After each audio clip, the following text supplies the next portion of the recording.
The news, good evening. The Division for the Elderly and Disabled People is implementing two new services for this group of citizens.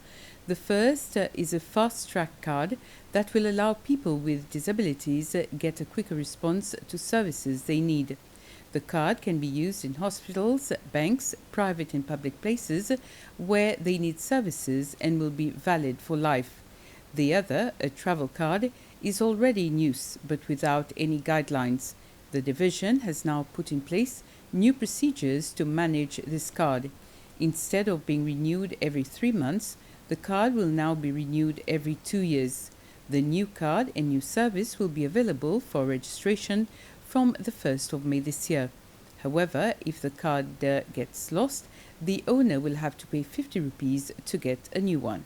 The Elderly and Disabled Division, following consultation with various stakeholders, we felt like it was needed to have a service in place that will facilitate our persons living with disabilities to access services in the public. But we are hoping that this fast track will encourage the private sector also to come on board. And then in relation to the travel card for the people living with disabilities, we felt that it was not fair on them, the way the process was before, for them to travel such a long way just to come to the office, to our office, to be able to renew their card. So following discussions that we had with the SPTC, we have agreed to review the renewal process from 3 months to 2 years, and so that it would facilitate them to have access to the bus and also not having to come such a long way, like every 3 months, just to renew their cards.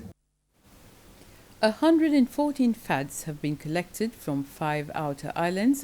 This is the result of the second expedition to pick up fads. The expedition was organized by the Ministry for Fisheries and the Blue Economy in collaboration with the Coast Guard. The Sayad Mala vessel, which returned to Mahe today, was at sea for 20 days, where the crew visited Aldabra, Assumption, Astov, Farquhar and Cosmolido.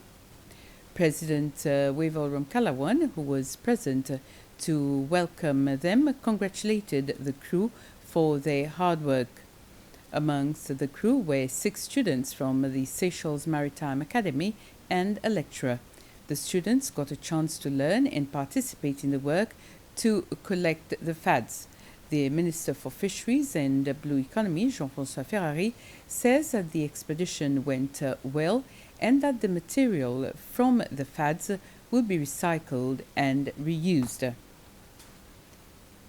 The Disaster and Risk Management Department, along with the Department for Local Government, are meeting their other partners in a 2-day workshop in regards to the National Incident System.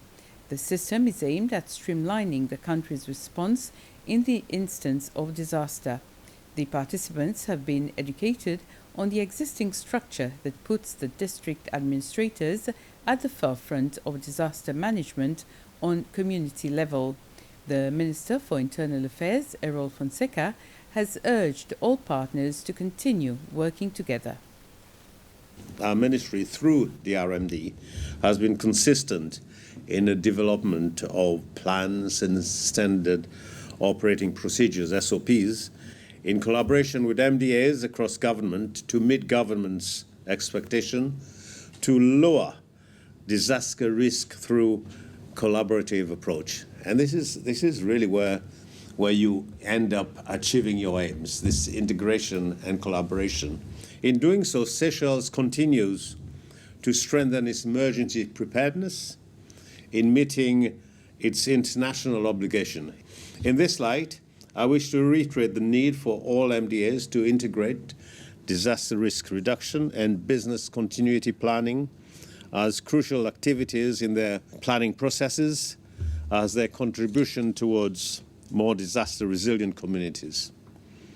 After all, disaster risk reduction is everyone's responsibility. The people of Digue are being encouraged to come up with innovative business ideas to cater for the visitors on the island. Such ideas include laundry services on wheels, spa, or even fruits and vegetables, a service with an added value.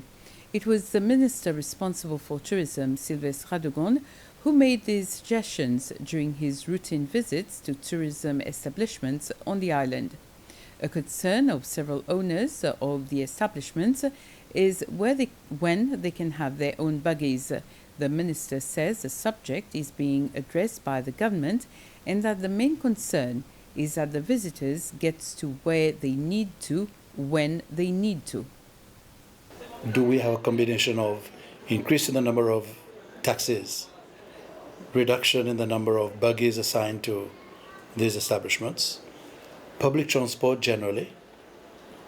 Do we need to look at it? So these are issues that we need to address, and I think I'm sure government is already doing it. The Minister of Transport is doing that already.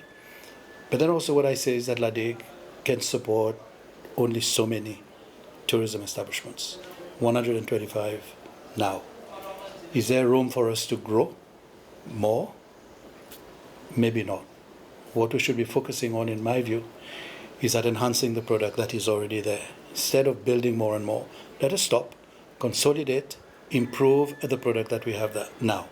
So anybody wanting to add more rooms could maybe look at whether it is possible to improve the standard of the room, relook at the service that is offered by the establishment so that they can generate more revenue that would compensate for building more rooms, at times in limited.